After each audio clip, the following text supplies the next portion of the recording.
pass from hand to yearning hand, and the vision of our fathers spread hope throughout this land, as the dreams some fought and died for in my heart becomes my own. I will strive to keep her promise, America, my home. America, America, may God bless America, and freedom reign across America, my home.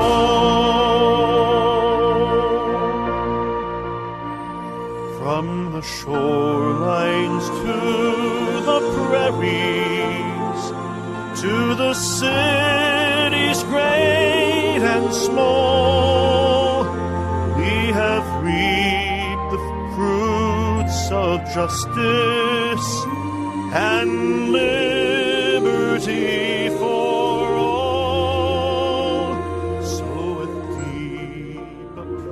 So with deep appreciation for the blessings of freedom that we know in this wonderful land of ours, I'm Dr. George Simon, welcoming you to another edition of Character Matters. This is the program where we talk about what I consider to be the defining issue of our time, the character crisis that we face, and its effect on all aspects of our lives.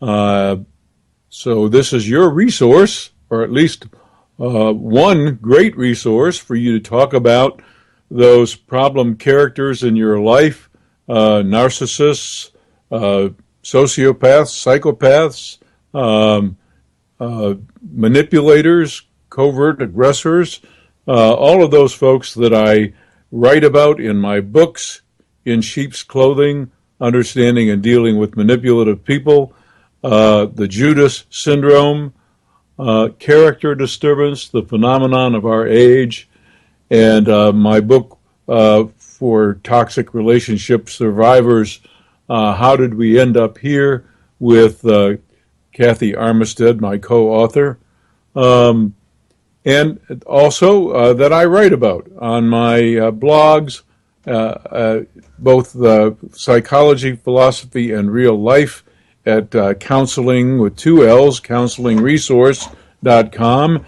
and also at manipulative-people.com. That's www.manipulative-people.com.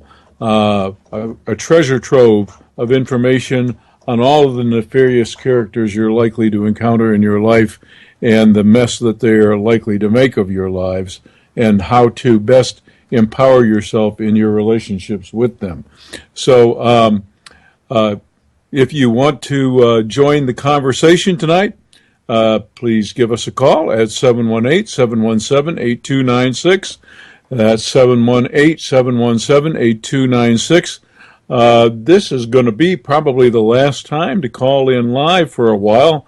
I'm going to be doing some heavy traveling, including out of the country, and matter of fact, leaving for overseas tomorrow morning.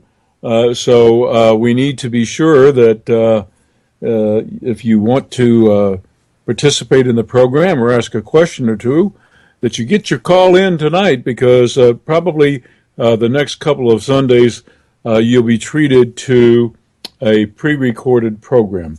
Not sure about week after next, but certainly next Sunday, more than likely you will hear a pre-recorded program, because I will be not in an area where I'll be able to have access to the microphone. So if you want to participate in the discussion, or you have a question to ask, perhaps you're in a relationship with someone who's driving you a little crazy, perhaps you just have a general question you want to ask about some of the material I've written, or perhaps you have a story that you think the audience would like to hear, something that you'd like to share. In any case, give us a call at 718-717-8296, and I'll be happy to take your call. Well, I just completed another workshop tour, and this time in Asheville, North Carolina, in Knoxville, Tennessee, and in Nashville, Tennessee. And boy, I was really surprised when I went to Knoxville.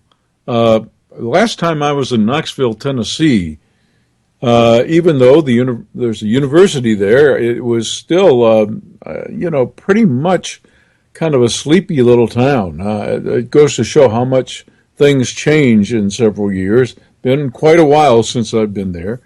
Wow, was I impressed about the growth of the area.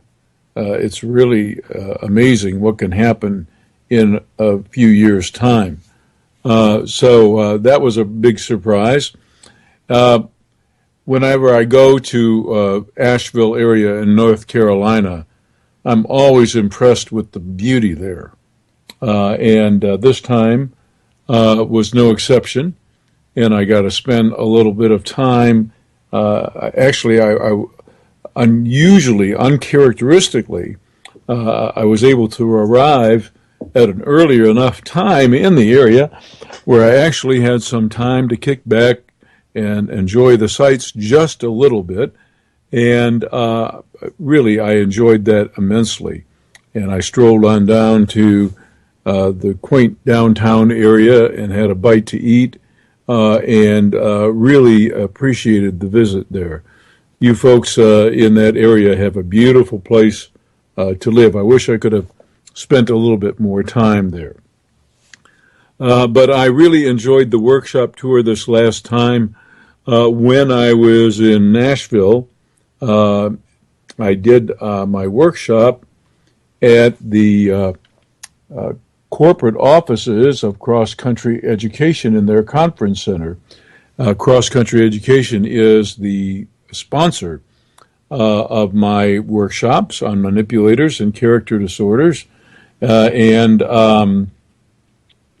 while I was there, they were taping the session for future airing in streaming and on webinar broadcasts. So I'm looking forward to the final edits of that and to having a product available on the internet for folks who don't have the means or don't have the capability of coming to an in-person workshop. What a week it has been in the news with our interesting political season. We have a debate coming up later this week. I'm going to be out of the country when this debate occurs, and this is really bothersome to me. I hope to be able to find a place to watch it, but with the time difference, it's going to be really pretty difficult. And the time zones where I'll be, there will be either a 7 or an 8 hour time difference. So, it'll be early in the middle of the night when this sleeping time, hopefully, when the broadcast airs. So I'm hoping that there will be some recorded delayed program that I can watch about the debates, because I really am interested in seeing how these two significantly character-flawed individuals handle themselves. It's almost like the pot calling the kettle black. Almost. My armchair diagnosis has one person with the slight edge in the character disturbance department over the other. At least, however, with one candidate, as flawed as she is, I would have to admit there have been some things that she has done in her career that are actually kind of admirable. So You know, even the disturbed characters among us can do some good things. And, you know, it seems like there's just about a place for everybody in this big old world, even those who are significantly character flawed. But it kind of breaks my heart that we face the choice that we face this political season. I can't remember feeling this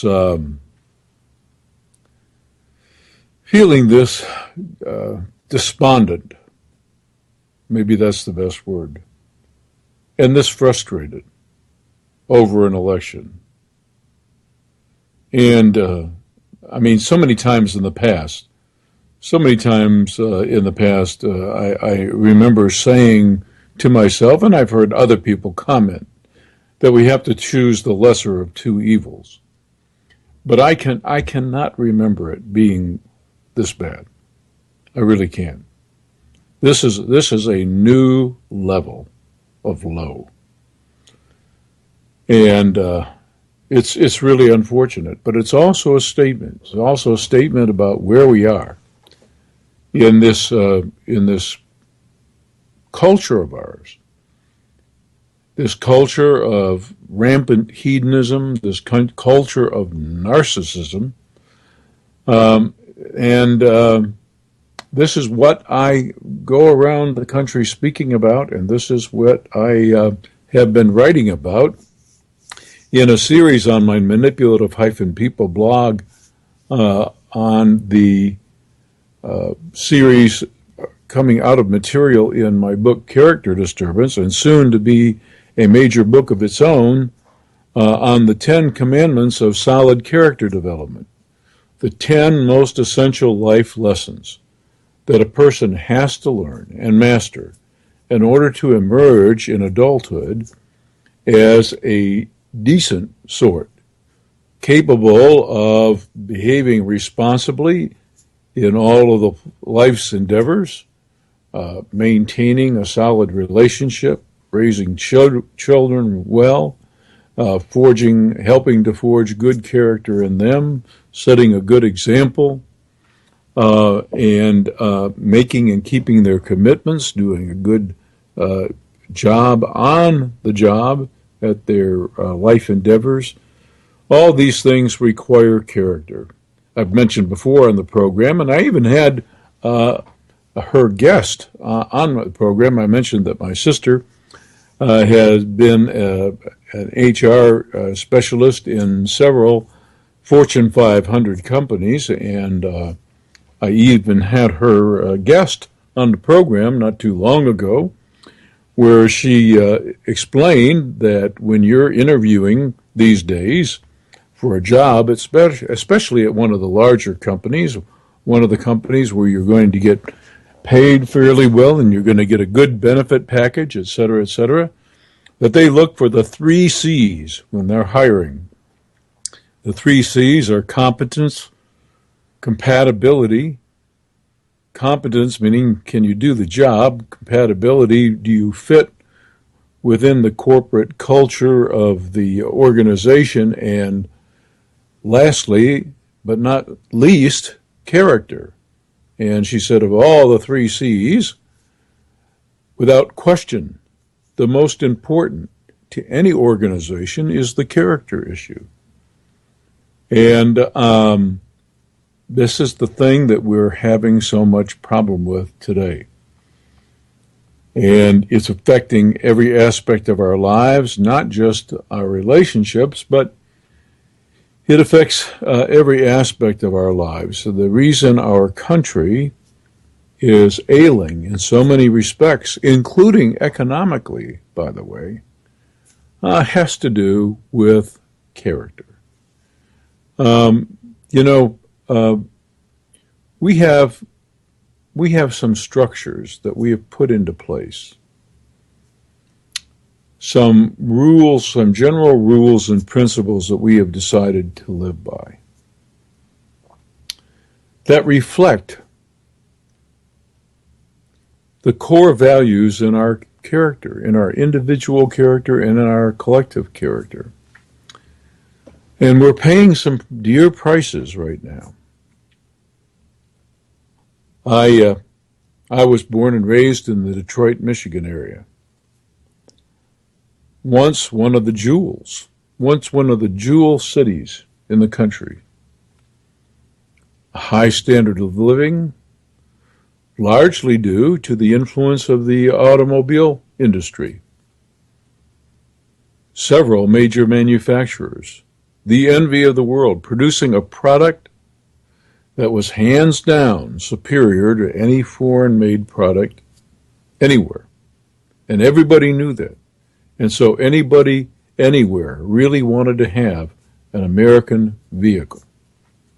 And even such places as Cuba, of all places, they have revered these cars produced in the 50s and early 60s, and have tool and die shops and other body shops and other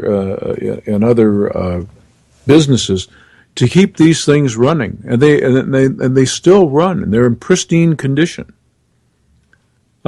because these things were made to last. We were the envy of the world in some of the products that we manufactured. But that entire industry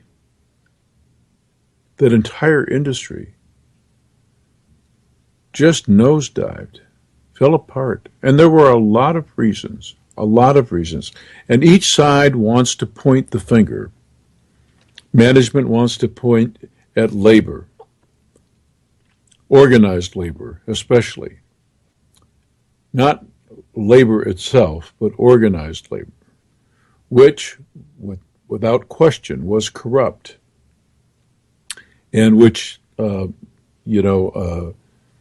used funds for nefarious purposes. Las Vegas, for example, was largely built on the backs of hard-working factory workers who paid their dues, and then their organized crime-connected bosses, union bosses, financed all kinds of operations in Nevada.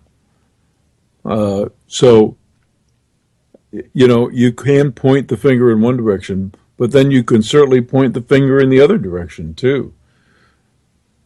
Greedy corporate moguls, managers, and executives, as well as stockholders, who, in their greed, made decisions that ultimately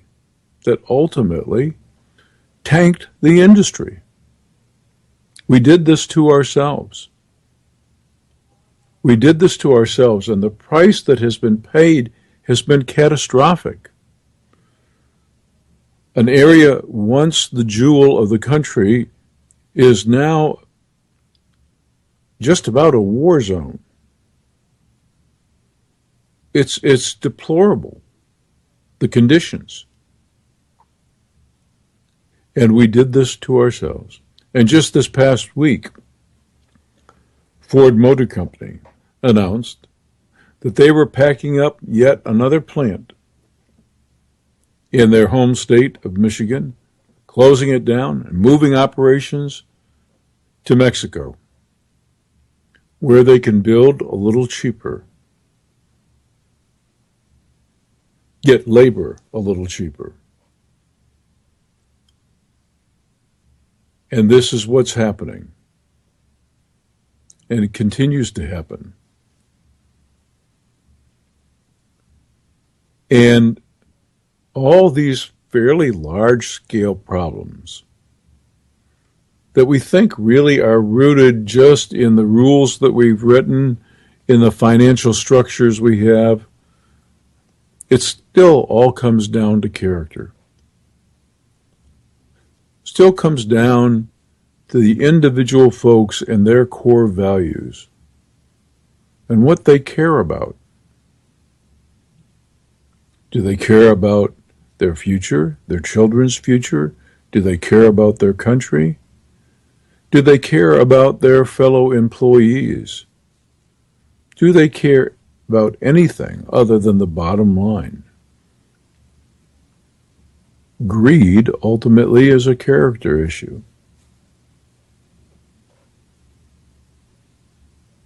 You know, the pendulum, I'm afraid, will not swing back for a while. I think, and this is just my opinion, that things are going to have to get a lot worse before they get better. I never thought that I'd see the day when our country is in the 20s of trillions of dollars in debt. But here we are. Here we are. Spending money we don't have. And I read an article today that our veterans who can barely get decent health care right now are going to get benefits cut so that we can finance an additional 100,000 refugees just because we don't really have the money. We don't really have the money. Just about everything we want to do involves borrowing from the Chinese. And it won't be long before all of the money we collect that we have discretionary control over will be going to service the debt. There won't be anything left over. It's a true crisis point, and it's likely to touch off a situation very analogous to the Great Depression. It's either going to trigger fantastic inflation or the absolute worthlessness of the dollar.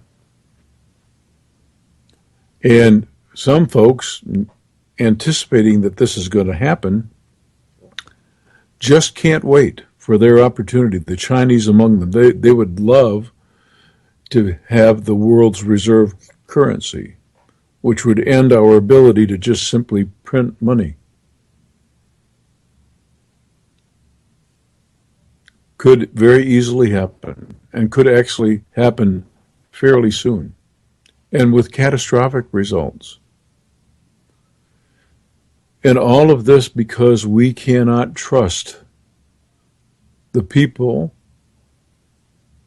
that we've chosen as our representatives to be of the kind of character necessary to put the first things first, to tell us the truth. Gosh, who tells us the truth anymore? About anything. And when somebody is honest, they get crucified. I watched. He lost my support with it when he had that moment, but when Gary Johnson was asked about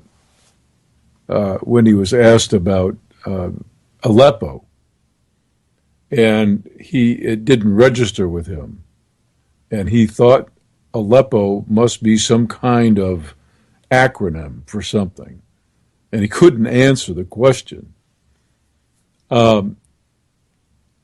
He clearly had a moment, but I listened actually to the rest of his response once he finally got a clue about what he was being asked about.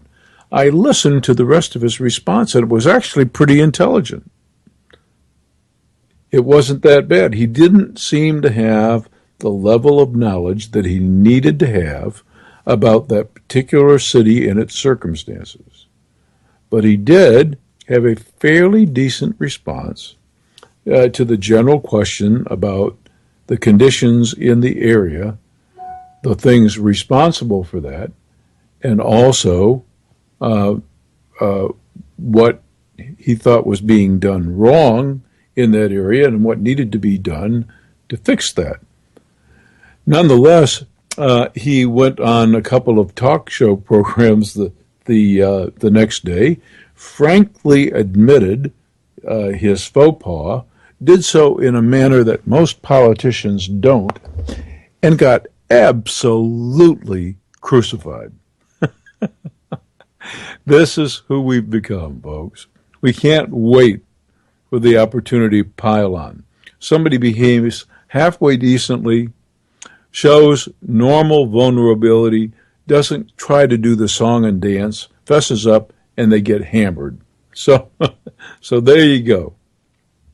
You know, one of the basic principles of one of the basic psychological theories of behavior theory, one of the basic axioms is that behavior repeats when it's reinforced. And one of the reasons why, not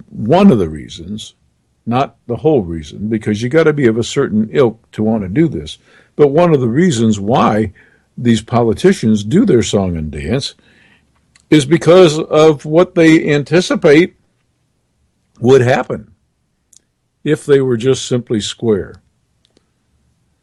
That's no excuse. That's no excuse, believe me. But we live in some really strange times, and we're going to get ultimately, just as the old axiom says, we're going to get just exactly what we deserve, I'm afraid.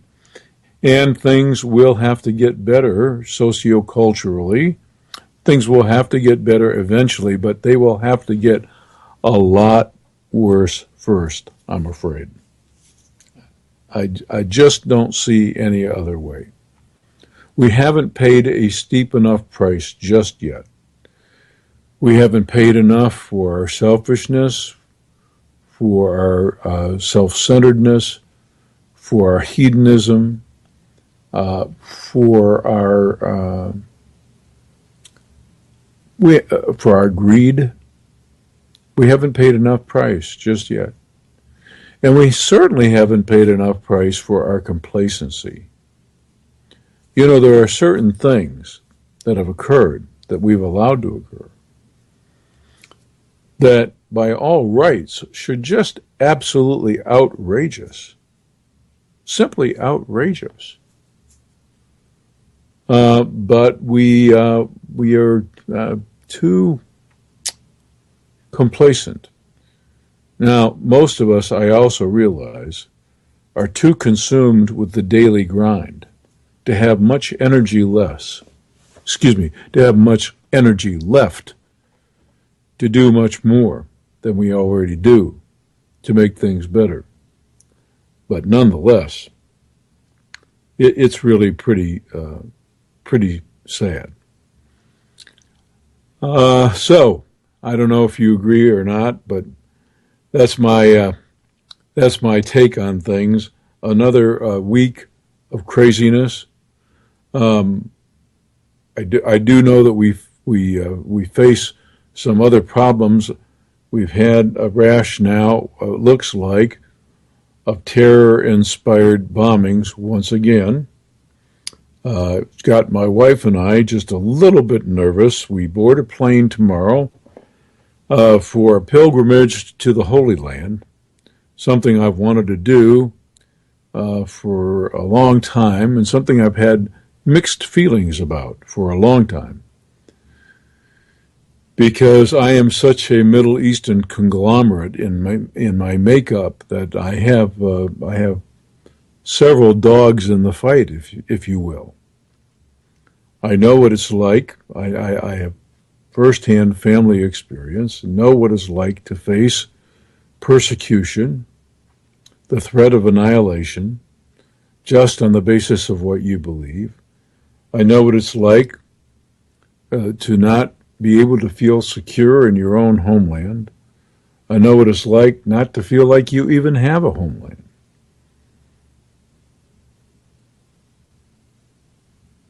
I know this from the family history, back a few generations. many, many stories to tell.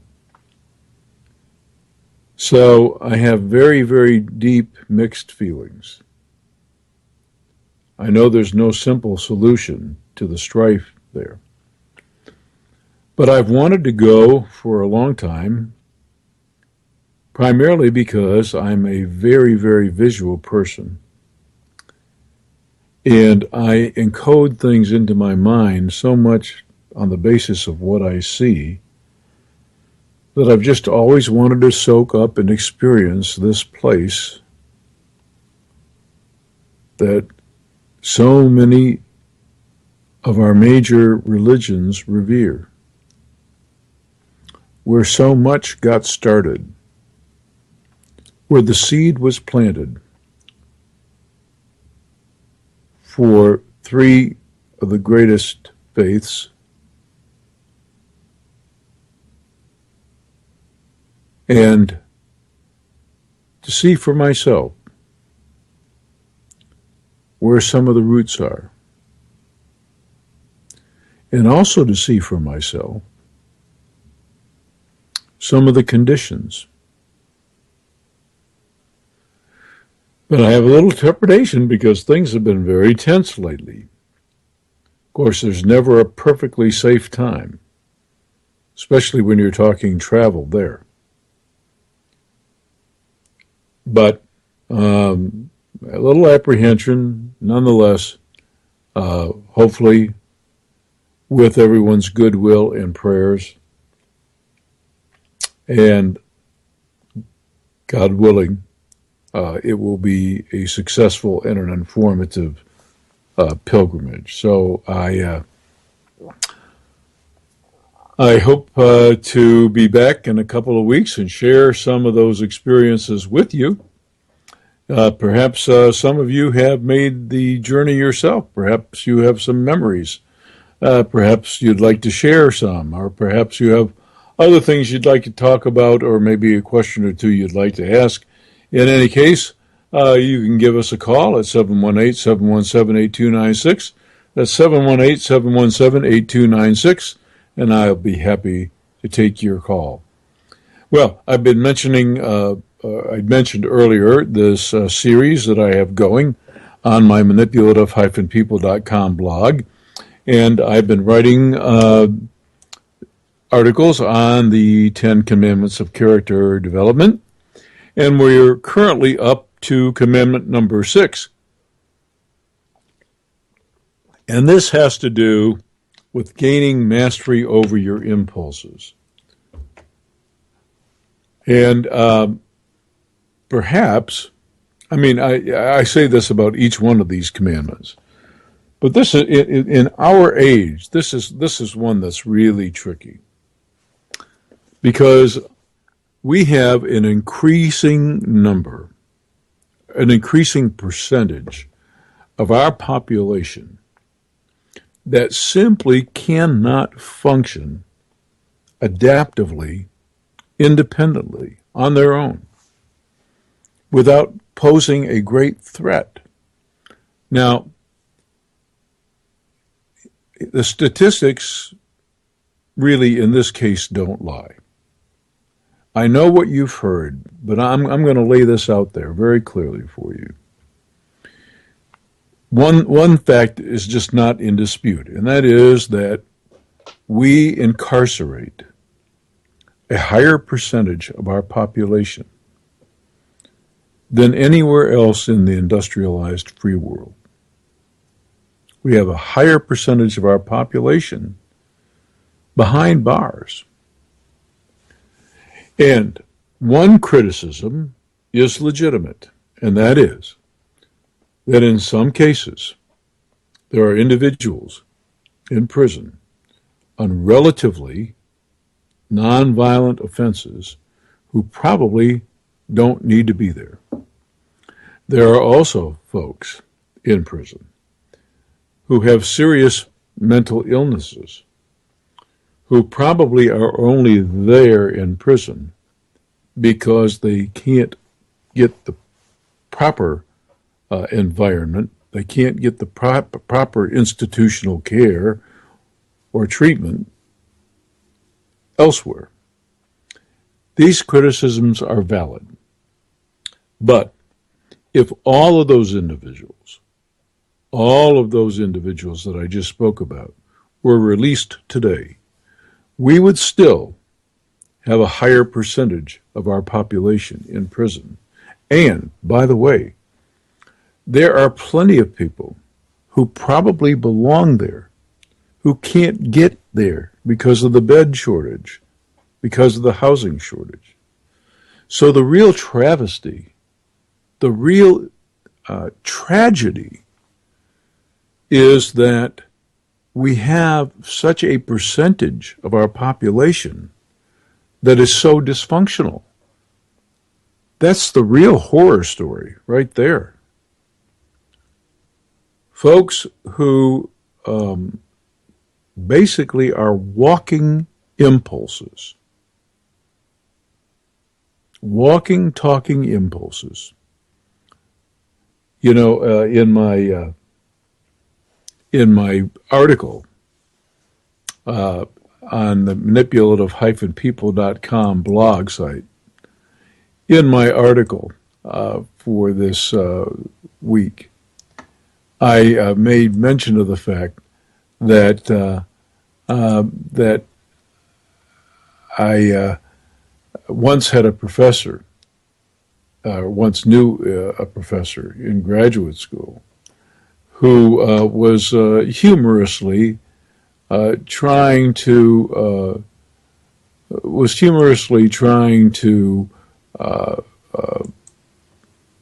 define adolescence, and he defined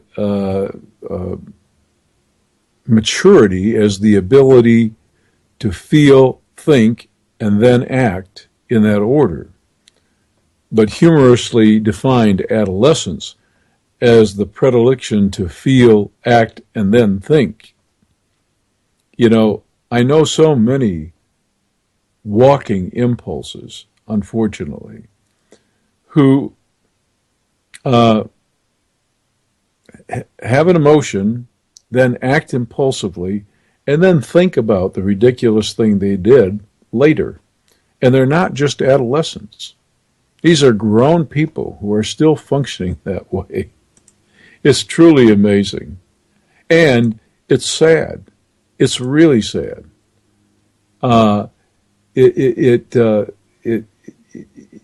It's disheartening in so many ways to know that so many of our folks are so dysfunctional.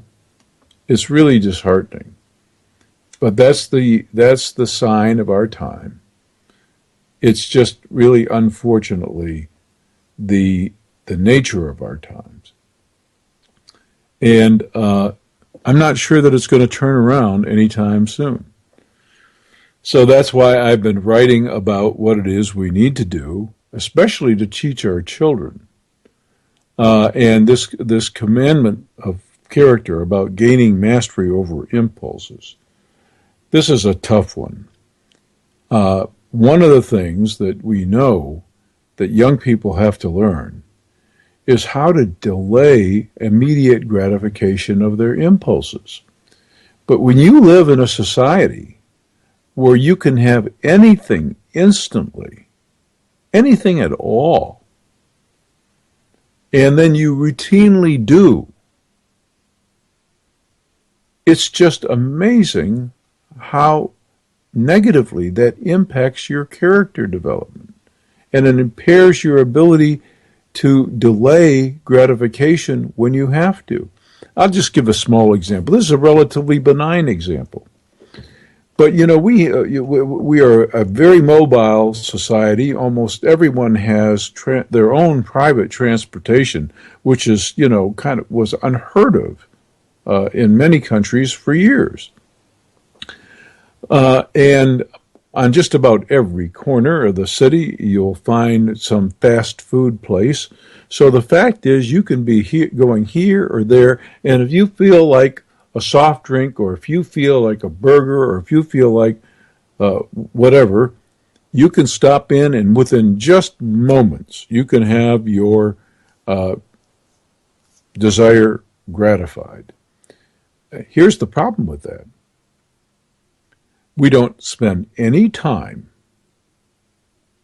It's all rushed, and because of that, we're consuming what we shouldn't consume, and we're not getting the exercise we need, and we're having all kinds of health problems as a result. So immediately we feel good. We feel gratified. You know, we pop down those fries and that burger, and we feel okay for a minute. We're hungry again 4 hours later, maybe not even that long. Maybe we're even hungry for a snack. Shorter than that. And we've just consumed probably about 1,000 calories, double what we probably need for that period of time. And we pay the price down the road. But immediately we feel good. And this is just simply the case. It's that way in so many other aspects of our lives. I remember when, I remember when the Walkman first came out and how some people just couldn't do anything without those headphones on. And now, of course, it's the earbuds and the other devices. But, I mean, there was just no ability to not be positively and immediately stimulated. And it takes away from our character development. It impairs our character development. I'll go back to the food example. In some European countries, they eat the same things we do, even things that we supposedly have been told are bad for us and are causing the heart-related problems and the type 2 diabetes type problems, this metabolic syndrome stuff that we go through here. They do that in these other countries, and they don't seem to have the same incidence of health problems. But what people are finding out is people actually take time to prepare meals. They sit down, they eat, they enjoy, they talk, they network, and then they move. They physically move. It isn't about one thing after the other. And it isn't about instant this and instant that. Things take time.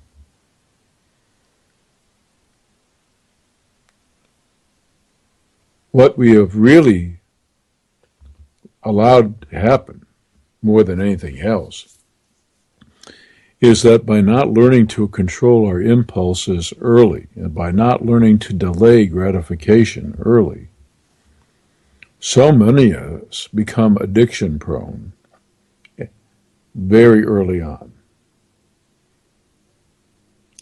You know, come home from a hard day, want that immediate relief and immediate gratification, maybe even on the way home. Grab something, gratify, get home, pour a cold one, gratify. And it sets up a cycle. It sets up a cycle.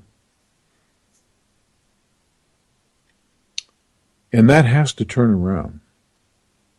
We have to become much more mindful about not only what we're doing to each other, but what we're doing to ourselves.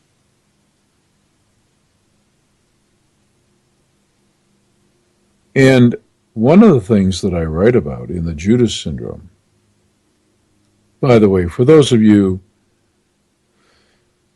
who are dead set against reading a book from the Christian faith perspective, I urge you to give it a chance.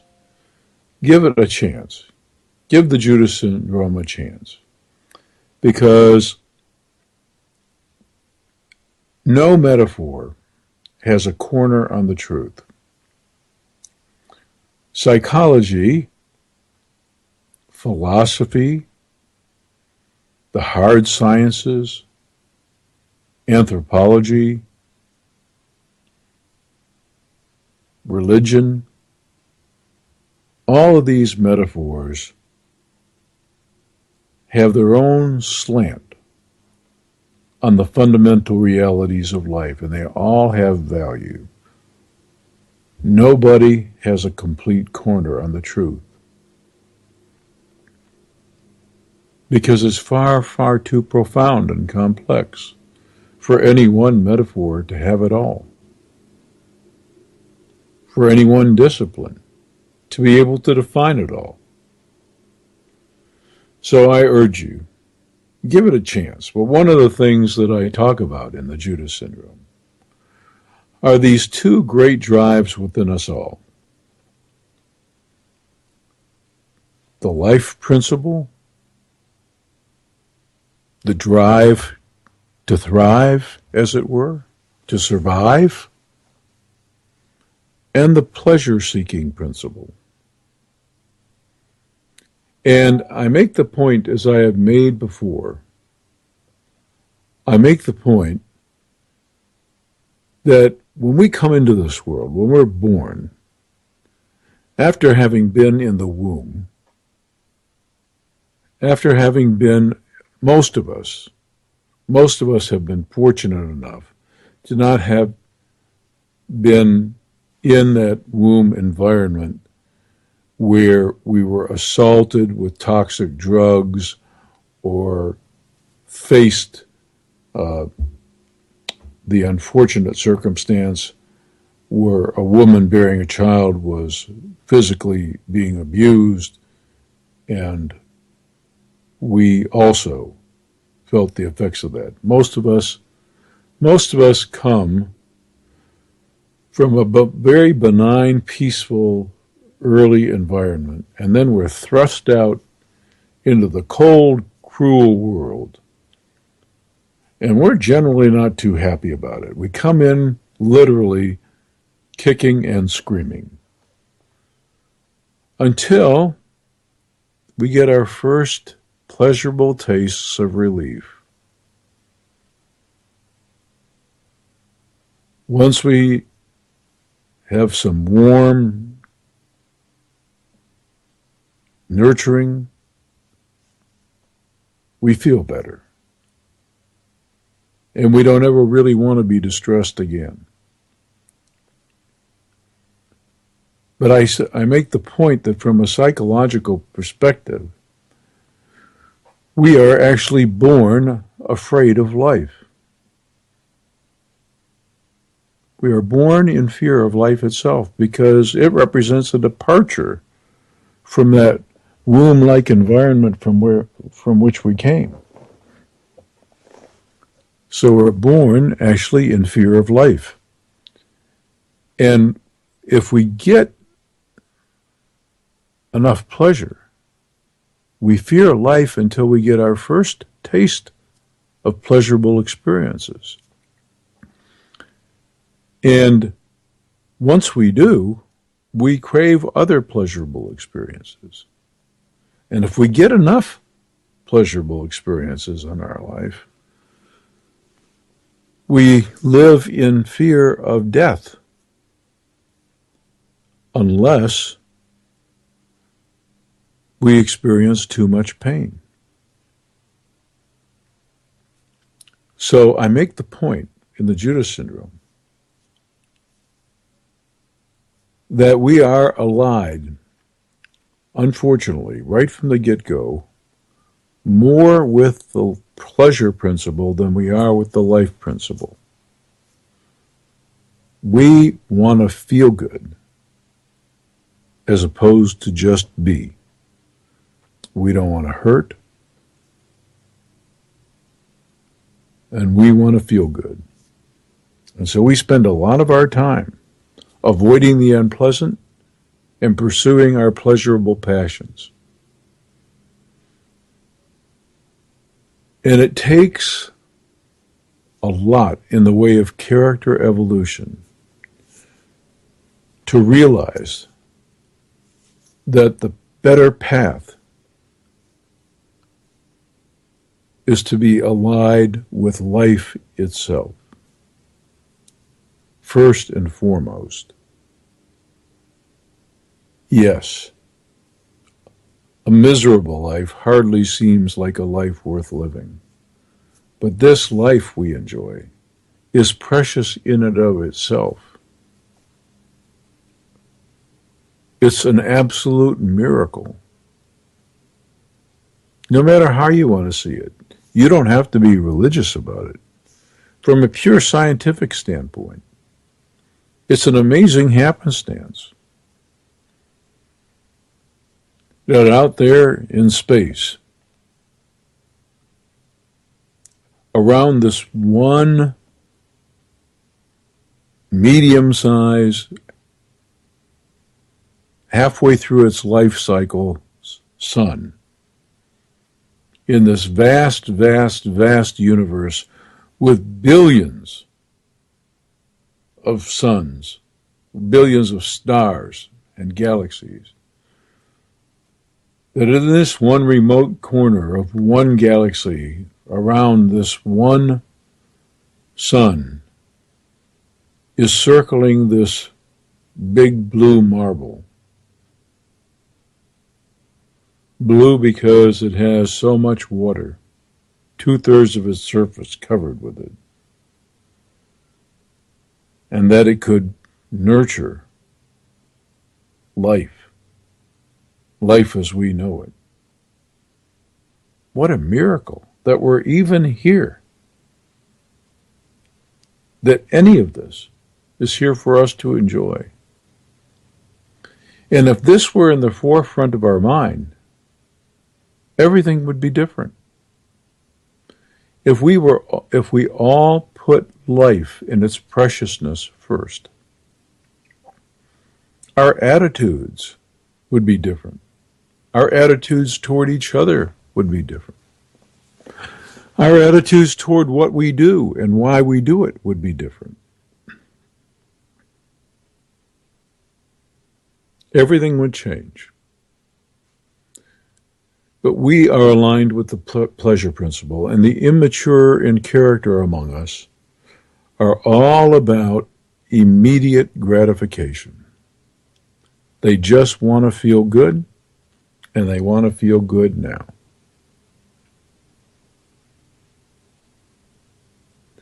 And so when they have the impulse to do something, rather than stop and think, rather than contemplate mindfully the effect of what they're going to do on both their life and the lives of everyone else, rather than do that, they just do. And if we're really, really lucky, maybe they think later. Some people just don't think at all. They just do. That's just the nature of character disturbance. That's what it's all about. It's kind of like protracted adolescence. So it's kind of like the professor said, that you've got to be able to feel, think, and then act in that order, rather than feel, act, and then maybe think, which is the predilection of an adolescent. And also, excuse me, and also, unfortunately, the predilection of so many of the character disturbed individuals among us. Well, that's my spiel for tonight. Got plenty more to come in the series on my manipulative-people.com blog. So, and also, the blog is rich with other timely articles on relationships, toxic relationships, how to deal with narcissists, how to deal with manipulative people, a vast treasure trove of information, plus the wonderful comments from the readers that have so many helpful hints. So avail yourself of the blog at www.manipulative-people.com. Also my books, In Sheep's Clothing, Understanding and Dealing with Manipulative People. Character Disturbance, The Phenomenon of Our Age. And the Judas Syndrome. And lastly, my book with Kathy Armistead, How Did We End Up Here? And if you have a mind, whether you're a professional or maybe just even a lay person who still wants to come to one of my workshops, my next round of workshops will be October 12th, 13th, and 14th in Cleveland, Ohio on the 12th, Canton, Ohio on the 13th, and Pittsburgh, Pennsylvania on Friday, October 14th. So check my blog at manipulative-people.com, and also you can go to the Cross Country Education website at www.crosscountryeducation.com and do a keyword search for me, Dr. George Simon. I guess they featured me as the Speaker of the Month, so I think if you go to the main page, you can just click on that too, and it will take you to my workshop schedule. And then right after the series of workshops in Cleveland, Canton, and Pittsburgh, come Ann Arbor, Michigan on October 19th, Wednesday, October 19th, then Toledo, Ohio on Thursday, October 20th, and then Fort Wayne, Indiana, Friday, October 21st. So I'm looking forward to those workshops, particularly looking forward to going back to my hometown of Ann Arbor, Michigan on Wednesday, October 19th. And also looking forward to this trip coming up to the Holy Land that I'll be leaving for tomorrow. I hope you wish me well. And please remember that the likelihood is that there will not be a live broadcast next week and possibly even the week after that because of the difficulty that I'll likely have with both the time frame and access to do the program live. So you'll likely be treated both times, not positive about October the 2nd, not positive about that. But you'll likely be treated to a pre-recorded program, so I won't be able to take live calls, no live phone calls that day. So go to the website, check out the articles, check out the schedule for my speaking tour, avail yourself of my books, and please do remember, especially in our political season. One candidate says he wants to make America great again. There's only one way that we're going to be great again as a country, and that's when we start being great again individually, in character, when we start making character matter again. It's how we're going to get there, not through any fancy scheme. When we're good, our country is good. That's the way it goes. I'll see you again next time. Thanks. I'm Dr. George Simon. Thanks for tuning in. Take care.